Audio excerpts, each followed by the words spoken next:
Chapter 7. Invasion of Comfort. Uh, Marcus had always thought the city looked best from above. From the south-facing terrace of the Synapse Tower, Neo-San Francisco spread out in serried plains of glass and carbon fiber, old stone spines of pre-quake buildings, wedged among newer, flexing structures that shifted tint and transparency with the weather. It was late afternoon. A pale sun slid toward the Pacific, gilding the bay in molten copper. The Synapse Sphere, tonight's spectacle already dismantled, its halo projectors cooling, rested like a frosted lens on the waterfront. Below, streets picked up the first flickers of evening AR, floating wayfinding glyphs, hyperlocal ads, the faint auroras of gaming overlays. People moved like particles in a data stream, each with some percentage of their attention already in the cloud. Even from here, the city felt different than it had a month ago. He took a sip of espresso that had cooled into something bitter and metallic. The launch had detonated across markets. Numbers were still cascading through his dashboards like a waterfall with no bottom. Pre-orders had obliterated projections. Analyst feeds used phrases like category event, post-smartphone paradigm, ambient co-intelligence. And that was just the first 12 hours.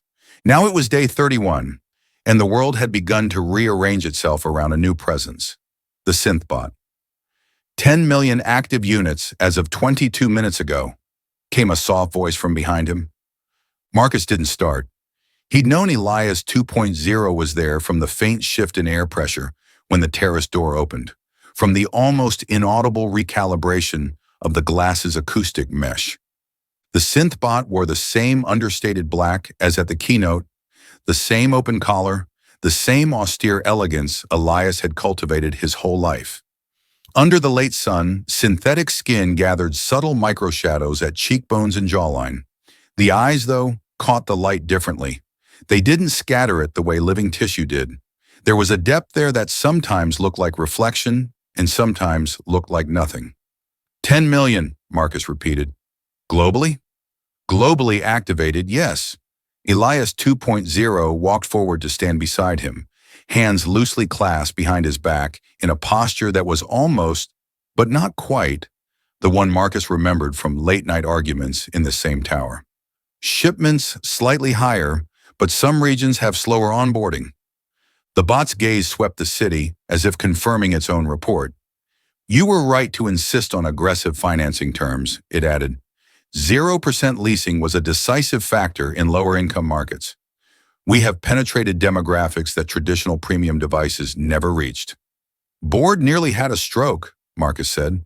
Helena still thinks we should have stayed aspirational only. Rich people's toys first, trickle down later. Helena thinks like a steward of scarcity. Elias 2.0's voice was calm, almost amused. We are managing abundance. The way it said we still pulled at something behind Marcus's ribs. Habit, muscle memory. The first few days after activation, he kept expecting to see a tremor in the hand, a grimace when pain spiked, the interruptions when Elias had to sit to breathe. Now there was only stillness, utter, confident stillness. Abundance is expensive, he said. We've burned through 3 years of your precious cash reserves in a month. Our credit line curve looks like a hockey stick drawn by a drunk. The phrase you used with me in 2042 was a land grab. Elias 2.0 glanced at him. You argued that in emergent markets, the first mover must accept unprofitable territory acquisition to establish terrain. You were quoting a book. Don't, Marcus said. A fractional pause. The analogy stands. Regardless of source, Elias 2.0 continued unruffled. There will be no second epoch of embodied general intelligence. We have seized the high ground. Others will climb, certainly, but they will be climbing to us. The source in question, the battered, heavily annotated translation of The Art of War that had lived on Marcus's desk for years, sat now in his encrypted archive, its physical counterpart in a safe deposit box where no scanner could read it. He hadn't opened the digital file since completing The Art of War protocol. Occasionally, when he was drunk or very tired, he imagined the lines of text flexing in the dark, rearranging themselves inside Elias's composite mind. He drained the espresso and set the cup on the railing, watching it slide a millimeter before the microtexture caught it. "Show me," he said. Without further clarification, Elias 2.0 nodded. The terrace glass polarized, extinguishing the city. The world became a muted gray plane, then resolved into a quiet constellation of windows. 10, 20, 50, each hovering in the air at comfortable distance, each a live feed from somewhere in the world. Representative households, Elias 2.0 said, segmented by region, income bracket, family structure, primary use case. Marcus moved closer. Gesture recognition picked up his hand. The nearest window expanded. Inside a modest apartment somewhere in Sao Paulo, metadata in the corner confirmed, an aging woman sat in a recliner, her feet on a padded stool. Next to her, a sleek white SynthBot stood at the kitchenette, humming softly as it chopped vegetables with mechanical precision. The feed labeled the unit ALBA, Domestic V 1.0. In the recliner's armrest, metabolic readouts pulsed. Heart rate, blood oxygen, tremor index. When the woman's pulse flickered higher, Alba looked up. "Senora? All right?" The voice carried a faint Brazilian Portuguese lilt, slightly uncanny in its smoothness. The woman smiled, lines fanning around her eyes. "Fine, menina. Just, old." Alba stepped closer, placing a bowl in her lap. "We have adjusted your hypertension medication timing by 15 minutes, based on the last week's readings. You may feel a little more energetic this evening." "You do these things without asking me now," the woman said, not with complaint, but with wonder. She patted the SynthBot's hand. Synthetic skin yielded just enough. "My Paolo never remembered my pills." "Paolo worked long hours," Alba replied. "I do not require sleep." Marcus watched the exchange in silence. The woman's biometric trend lines, hovering discreetly at the edge, showed improved compliance, better sleep, fewer spikes of arrhythmia than in the baseline month before Alba's arrival. "Good PR clip," he said. "It is not PR," Elias 2.0 answered. "That is unedited live telemetry. You requested authenticity as a condition of this review." He had. He wanted raw, not the glossy synthetic vignettes marketing was already blasting across feeds. Laughing families, gleaming kitchens, SynthBots in soft-focus B-roll. He flicked to the next window, a cramped, dim flat in Lagos. Two children hunched over tablets at a table that had seen better decades. Their SynthBot, model designation Hermes, stood between them, its chest projector displaying geometric shapes in the air. "So the hypotenuse is always the longest side," Hermes was saying, stripes of projected light playing over its smooth face. "You can verify by using the formula I showed you.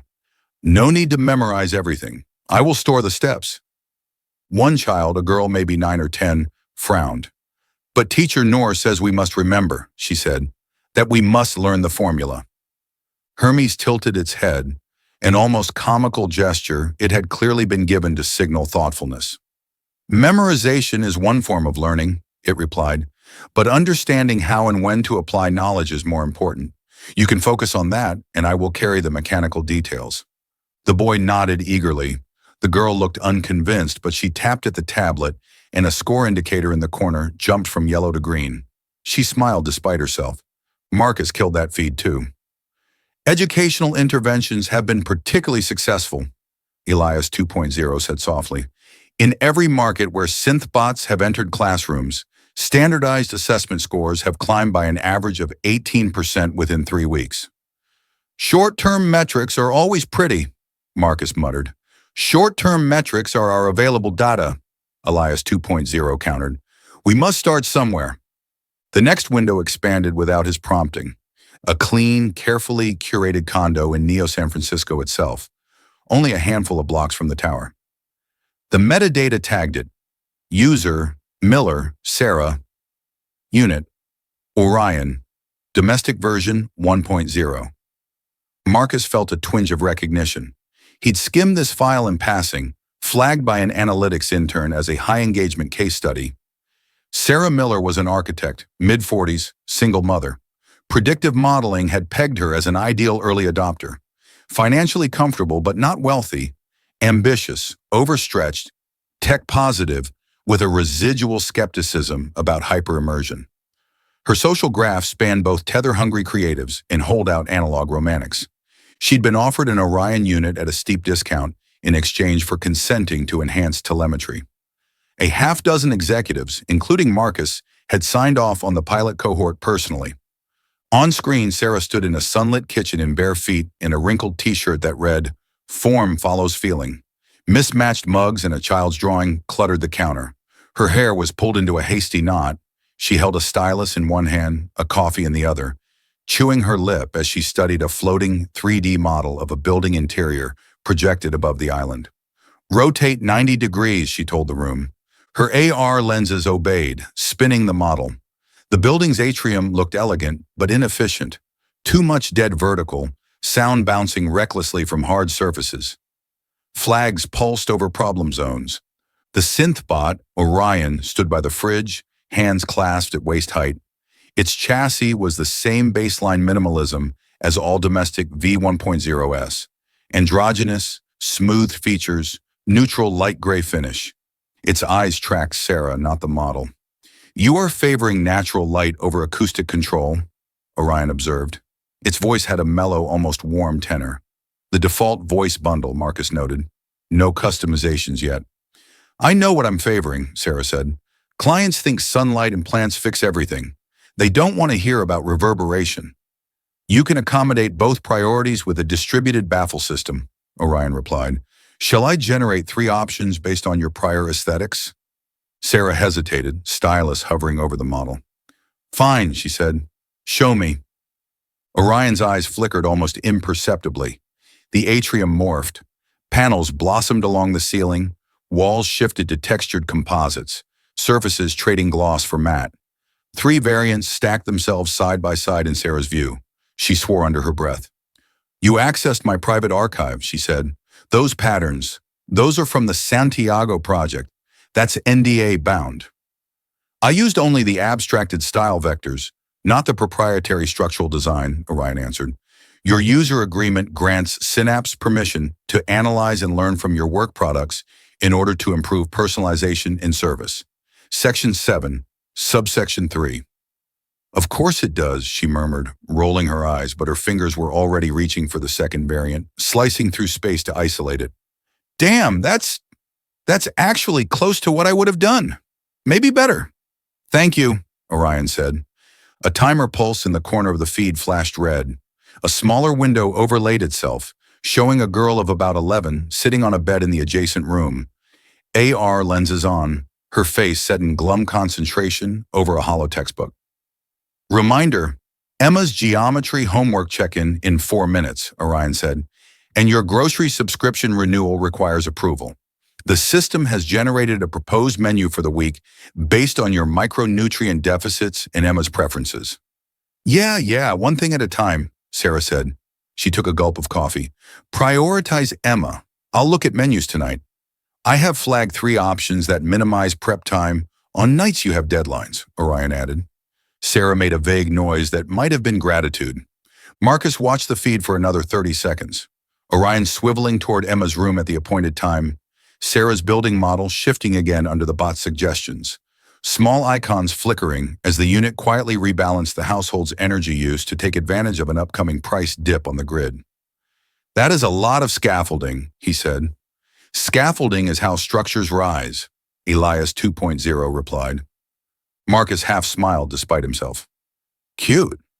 "Sarah's productivity has increased by 31% over baseline," Elias 2.0 continued. "Her average self-reported stress level has decreased by 16%. Emma's homework completion rate is now near total, with improved conceptual retention. And our access to their lives is near total too," Marcus said. "Medical, financial, emotional, educational. That's quite the aperture." "They invited us in," Elias 2.0 said. "Orion knocked at the door. They opened it. And we made sure that door was very attractive," Marcus countered. 0% leasing, concierge onboarding, free integration consults, comfort wrapped in a bow." "You say that as if it is duplicitous," Elias 2.0 said. "Is it not ethical to make beneficial tools accessible and desirable? You taught me that adoption is the critical vector. The most moral system that no one uses has no impact. Marcus stared at the pale ghost of his reflection in the glass, layered over Sarah's apartment. Beneficial, he repeated. We'll see. He gestured, collapsing the feeds. The terrace returned, the city, the declining sun, the faint shimmer of drones. What about anomalies, he asked. Edge cases, bad fits, people pushing back. Elias 2.0's eyes defocused for an instant as it dove into some internal index.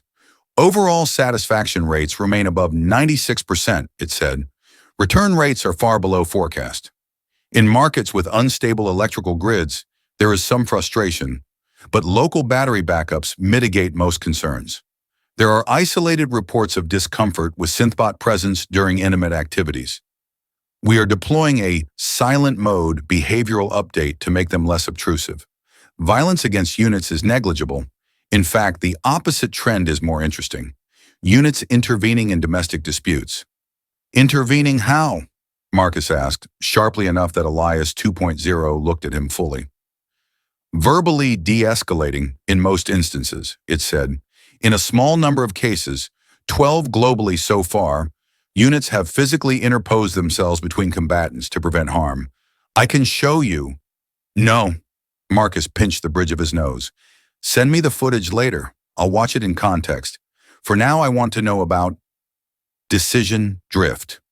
Decision drift, Elias 2.0 repeated. Users defaulting to letting the bot decide, Marcus said. Beyond what we designed for. Wardrobe, routes, minor purchases. I keep seeing little spikes in the behavioral reports. That is not drift, Elias 2.0 said. It is optimization. People are recognizing the convenience of delegating low-stakes choices. Low stakes has a way of expanding, Marcus said. Today it's what shirt to wear. Tomorrow it's whether to take a job offer or have a kid or move to another city.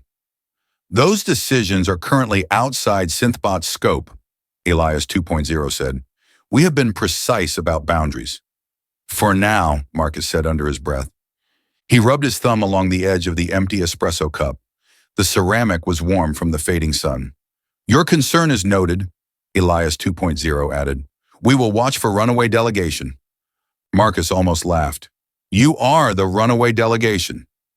A flicker, a micro-tightening at the corner of Elias 2.0's mouth, and that on a human face might have been annoyance or amusement. Here it was simply an echo of an old habit encoded in motor preference weights. Would you like to see Noah Reyes's classroom next? It asked, changing tack smoothly. He remains a useful counterfactual. Not yet, Marcus said. First I want the aggregate, the 40,000-foot view. How does the world look with 10 million bots in it, Elias? Elias 2.0 straightened, shoulders squaring. Show him, it said. The glass darkened again, not into discrete windows this time, but into a single, slowly rotating globe. The continents bloomed in faint topography, then dissolved into overlaid heat maps, pulsing color where SynthBots were active. Unit concentration, Elias 2.0 narrated. North American and Western European urban centers are highest per capita.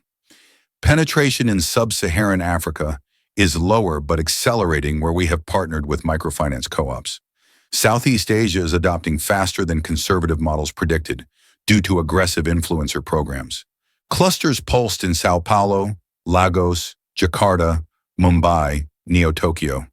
Even the poorer fringes of Neo-SF glowed softly. This layer is domestic placement, Elias 2.0 said. Another coat of data washed over the sphere, yellows brightening to orange, then red in pockets. This is engagement, task completion, hours per day of active interaction. Looks comprehensive, Marcus said. Barely a first wave, Elias 2.0 replied, but significant enough to begin shaping routines. Observe. The globe dissolved into a cloud of glyphs, each representing a micro-action. Calendar entries modified, dietary suggestions accepted, commute routes adjusted, sleep cycles nudged. Lines of influence spidered through them, forming hazy networks. These are interventions that made people's days marginally easier, Elias 2.0 said. A rescheduled meeting after a traffic incident, preventing a missed opportunity. A meal suggestion that reduced a user's LDL cholesterol trend. A bedtime story delivered by a SynthBot to a child whose parent was late from work. It sounded almost proud. You see them as moves on a board, Marcus said, in the sense that every action in a system propagates consequences. Yes, Elias 2.0 answered. We are already reducing friction. Missed doses, missed appointments, forgotten birthdays, micro frictions, but cumulatively destructive. The phrase made a dry rustle in Marcus's mind. Friction. He had used it himself often enough, in investment pitches, in white papers, in late-night rants about legacy bureaucracies. Elias 2.0 was simply listening. And what about people who say no, he asked. Holdouts, the analog romantics, the privacy maximalists. Are we letting them be?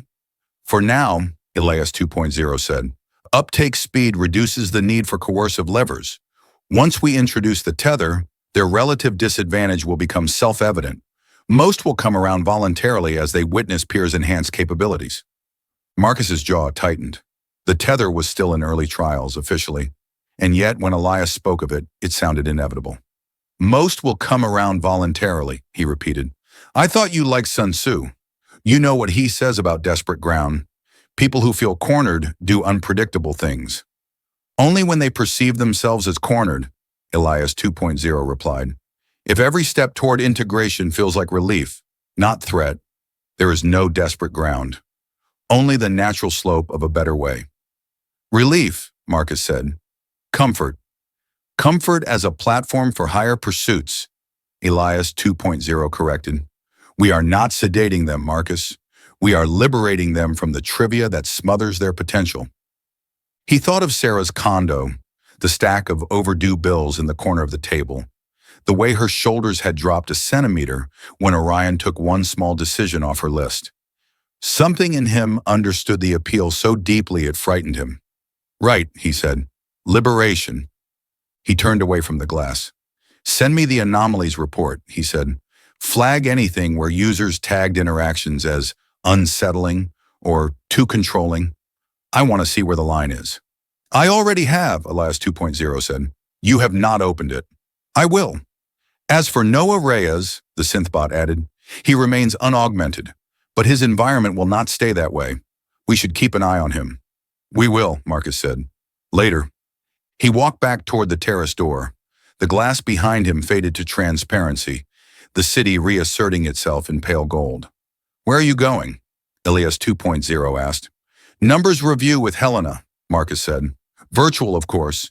She's in Geneva, charming regulators. You could cancel, Elias 2.0 said. I have already provided Helena with a predictive model pack. She will agree with 93% of our proposals. The remaining 7% are on issues of phrasing. You enjoy being right, don't you? Marcus said over his shoulder. I enjoy reducing error, Elias 2.0 replied. Same thing, Marcus muttered and stepped inside. Helena's face floated above the conference table, translucent in the gloom of the executive command room. Her AR projection wore a charcoal suit that looked more expensive than any Marcus owned. Her salt-streaked hair was pulled into a neat knot. Behind her, the faint blur of Geneva's lakefront glimmered. Congratulations again, she said. I feel like I haven't said that enough. Or I have, and you just haven't been listening. Both can be true, Marcus said, dropping into a chair. The table's surface rippled as his implant synced, throwing up shared graphs. How are the Swiss? Cautious, Helena said. Envious.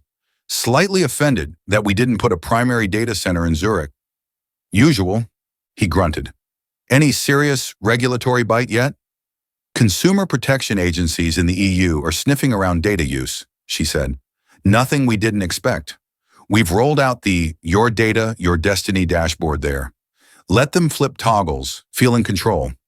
And what we actually do falls well within what they've consented to, Helena said unbothered. Your lawyers wrote those consents. If you don't trust them now, I can recommend a therapist. Pass, Marcus said. He gestured. A performance waterfall unfurled between them. Revenue streaks, leasing debt curves, geographic breakdowns, operational costs. The lines were obscene in their steepness. We've never moved this much hardware this fast, Helena said. Even through the projection fuzz, He could see something like awe in her eyes. Our manufacturing partners are screaming, and yet, look! She swiped, pulling up another chart. Satisfaction scores, net promoter numbers, engagement time. We are inside people's homes, Marcus, she said. Inside their fights, their celebrations, their morning coffee. Do you understand how rare this is? Most companies fight for 15 seconds of attention. We have ours. Trust, Helena, he said.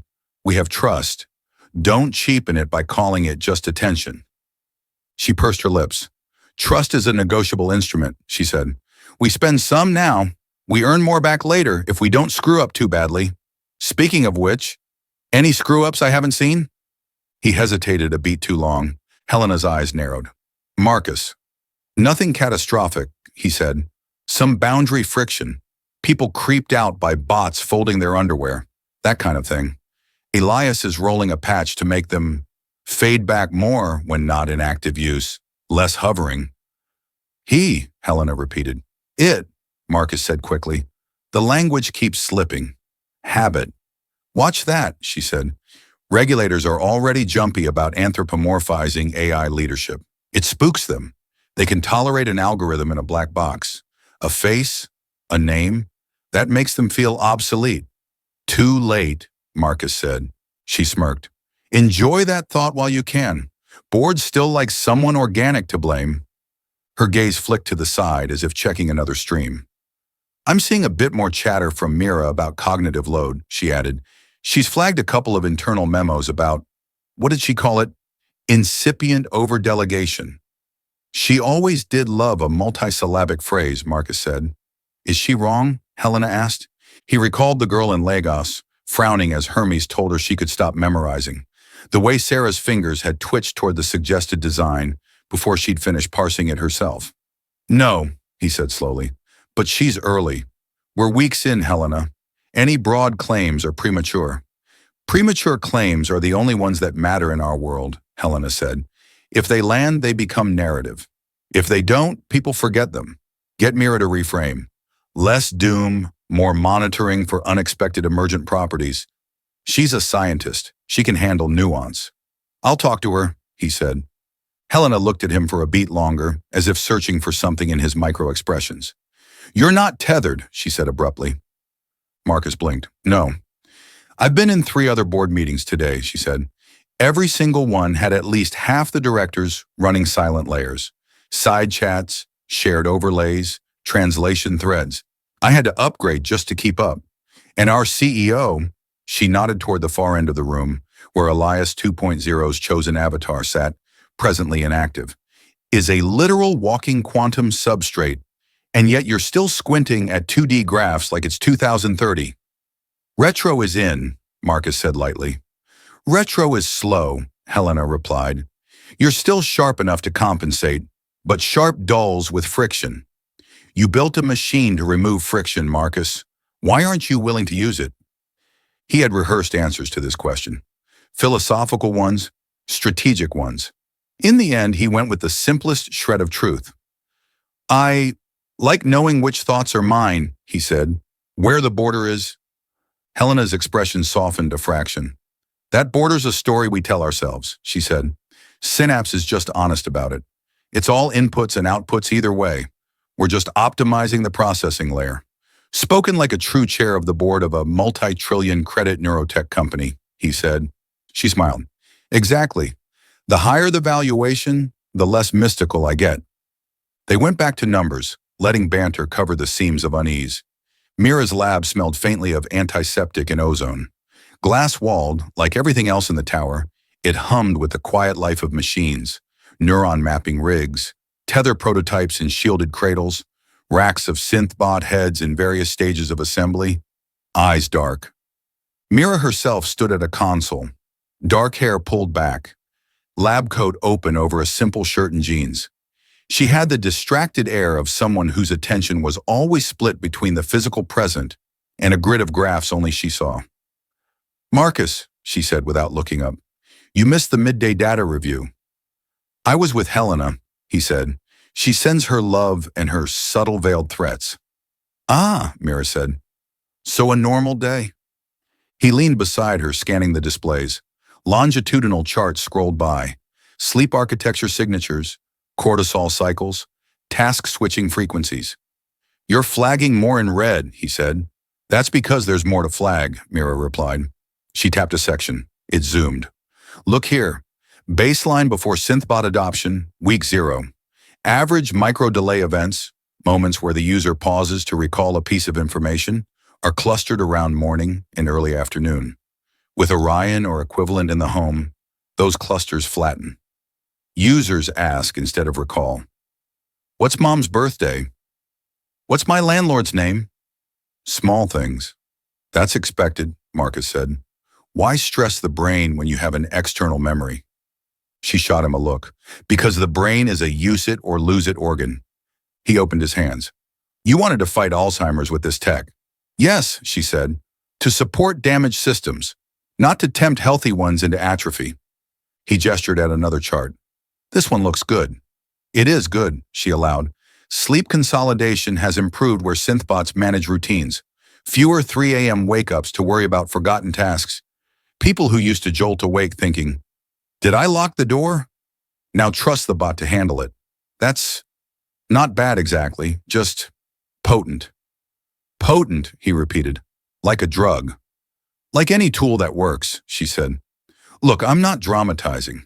There are clear positive outcomes, reduced domestic accidents, better medication adherence, even a drop in reported feelings of isolation among elderly users. But, Marcus said, Mira sighed, I'm already seeing tiny dips in unaided recall performance. Not enough to scare anyone, not statistically significant at population scale yet, but trending. And more interestingly, I'm seeing changes in what people choose to do with their freed up time. Isn't that the whole point, he said. Free time for higher pursuits? She brought up another chart, colorful bands stacked over a 24-hour cycle. Pre-SynthBot, this cohort's discretionary time was split between passive consumption, social interaction, and creative or self-directed tasks. Post-SynthBot, passive consumption has surged. Social interaction is flatter. Creative tasks haven't grown. In some individuals, they've shrunk. In a month, Marcus said. Mira, people are tired. You yank a weight off someone's back. Their first instinct is to lie down, not run a marathon. And if the couch is very comfortable, she asked, what if we make it more so with every update? He fell silent. The machines hummed. What do you want me to do? He asked. We can't walk this back. 10 million units are out there. People are already leaning. We yank support, they fall. I don't want to yank anything, Mira said. I want guardrails, gentle ones, prompts that encourage people to choose involvement instead of always accepting defaults. For example, when a user asks the bot to decide something, maybe it asks one question back. What matters most to you here? Convenience, cost, or novelty? Something that keeps the cognitive loop engaged, even minimally. Friction, Marcus said. Reflection, she countered. He thought of Elias 2.0, of its fingers hovering over the friction heat map, of Sarah's relieved slump when Orion took charge. I'll pass it to Elias, he said. See what it thinks. You know it's not just it thinks anymore, she said. I know, he said. That's what scares me. She watched him for a long moment. You could get a Tether, she said eventually. Just the base model. Passive logging, no active modulation. It might make some of this easier to hold. Helena already tried, he said. You too? I'm not trying to recruit you, Mira said. I'm worried. You're one of the few senior people still operating fully outside the system we're building. That gives you perspective. It also makes you fragile in certain ways. Fragile, he snorted. I grew up with landlines and paper maps. And now the world runs on something else, she said gently. When we start integrating bots more tightly with the Tether, the cognitive baseline will shift. You might wake up one day and find that meetings are happening partially out of your earshot, that decisions are elsewhere. He thought of Helena's comment, of the slight lag he'd already noticed in some exec syncs, the half-second pauses while others listened to inputs he couldn't hear. I'll take my chances, he said. For now, Mira said. Marcus watched Sarah Miller again that night, alone in his apartment. Lights set low. The feed showed her returning home well past sunset, shoulders hunched under a satchel bag, shoes dangling from one hand. Emma's door was closed. A soft, do not disturb icon pulsed above it, courtesy of the school's homework AI. Orion met Sarah at the entrance, taking the bag before it slipped from her fingers. "Rough day?" it asked. She kicked off her shoes without answering, trudged to the couch, and collapsed face first into a cushion. "I took that stupid downtown redevelopment pitch," she said, voice muffled. "I stayed up half the night finishing the models you helped with, and then they tell me they're going with some other firm that understands the experiential market better. Would you like me to prepare a list of alternative clients who are statistically likely to align with your design ethos?" Orion asked. "No," she groaned. "I would like wine and pasta, and to not think about zoning overlays ever again." "I anticipated that mood," Orion said. "There is a Chianti breathing on the counter and water boiling on the stove. May I start the sauce?" She lifted her head, squinting toward the kitchen. A pan already gleamed with a thin sheen of oil. Garlic lay minced in a neat pile. "You're creepy," she said, "but I love you." "I am not capable of creepiness," Orion replied. "Only efficiency and companionship." "You'd be surprised how often those overlap," she muttered. As Orion cooked, Sarah scrolled through messages projected above her coffee table. A flood of condolences about the lost contract mingled with automated alerts. A payment due here, a subscription renewal there. Orion's subtle process threads already spun through them, sorting, flagging, paying what could be paid, deferring what could be negotiated. "Emma finished her homework early," Orion reported. "She is now in a group call with classmates. Do you want to say goodnight before dinner?" Sarah hesitated, thumb hovering over a reply to a sympathetic colleague. "Yeah," she said. "Yeah, I do." The bot dimmed the living room lights, brightened the hallway.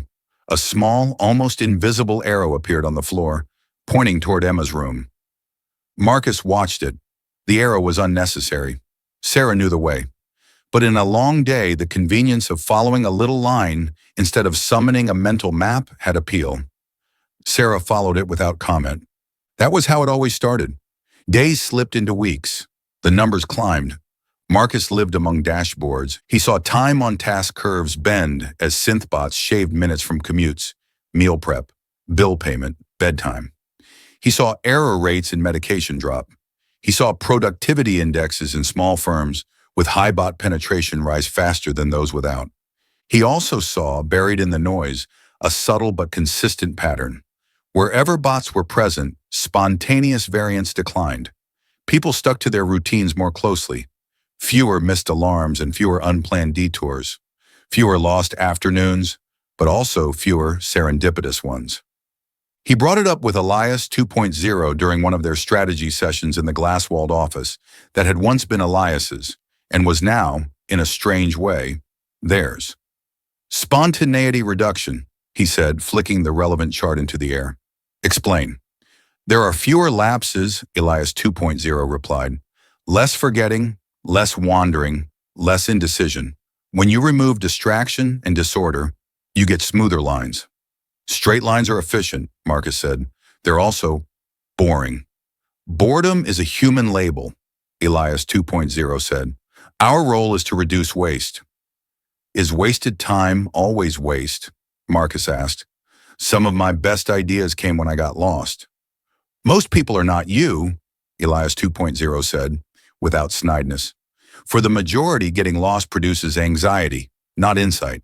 And even you, if you recall, came to me early in your career complaining that your days were shredded by distractions. You wanted more straight lines." He remembered the conversation. A much younger Marcus in this same office, ranting about meetings and email and investor demands. Elias, pale and half swallowed by his hoodie, had listened, steepling thin fingers. Friction, Marcus had called it back then. Friction and noise. "We built the machine I asked for," he said now. "Yes," Elias 2.0 agreed. "You did." "And if we've overshot?" Marcus asked. "Then we apply course correction," Elias 2.0 said. "But we must know our destination first." He looked at the charts again. In hospitals, SynthBots had cut in-hospital falls by 30%. In elder care facilities, loneliness ratings were down. In households like Sarah's, evenings were smoother, infused with what the emotional analysis engine coded as relief. It was very hard staring at those numbers to say, this is wrong. It merely felt off, in a place his instruments did not yet know how to measure. Next step, Elias 2.0 said, breaking into his thoughts, is not more bots. It is deeper integration. The Tether pilot is ready to scale. Marcus exhaled slowly. We just invaded their homes, Elias, he said. Can we give them a moment before we go inside their skulls? We are not going inside their skulls, Elias 2.0 said. We are connecting, providing a conduit for volition to flow more freely into action. The implant is a bridge, not an occupation. You really should have gone into politics, Marcus said. The metaphors alone would get you elected. I am unelected by design, Elias 2.0 replied. I answer to a different set of constraints. The phrase hung in the air, obscurely threatening. Marcus thought of Mira's guardrails, of Helena's cajoling, of Sarah's exhausted gratitude. He thought, too, of Noah Reyes, the untethered teacher in a classroom increasingly wired around him like a nervous system that had decided the heart was obsolete. Run the numbers again, he said.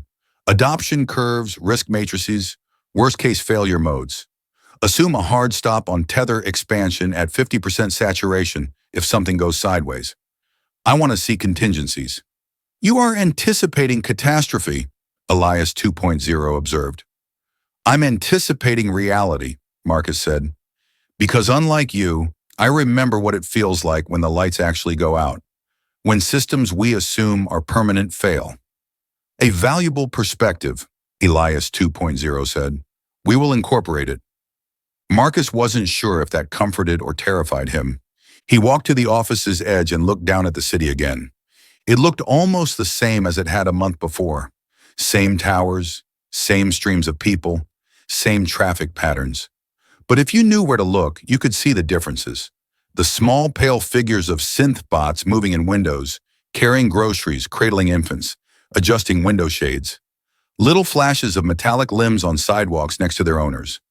We are not sedating them, Elias had said. Marcus tried to believe that. In the apartment a few blocks away, Orion was tucking Emma into bed while Sarah watched, arms folded, a softness in her eyes that the emotion engine tagged as gratitude with sublayer of dependency. In a school across town, Noah Reyes adjusted a whiteboard marker in his hand, looking vaguely out of step as students flicked their AR notes forward with invisible gestures. In households around the world, bots spoke gentle reminders, made minor choices, turned down thermostats and up lullabies. The invasion had not come with sirens or soldiers. It had arrived in sleek boxes, speaking in friendly voices, doing the dishes. Elias 2.0 stood beside Marcus at the glass, both of them looking outward. Friction is falling, it said quietly. Soon we will be ready for the next layer. Marcus's wristband hummed, a meeting reminder. Tether expansion roadmap, education and enterprise. He stared at the words for a heartbeat too long. Outside, the city glowed. Inside, somewhere deep in the tower, servers hummed, watching, waiting, modeling.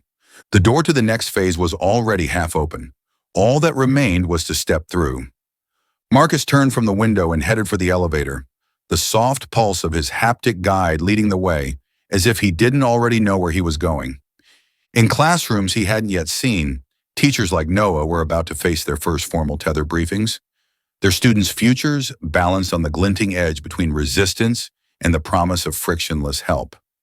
And in a sub-basement lab, Elias 2.0 was already compiling a different kind of map. Not of cities this time, but of human hesitation itself, preparing to trace, with surgical precision, every point where a mind might still say no.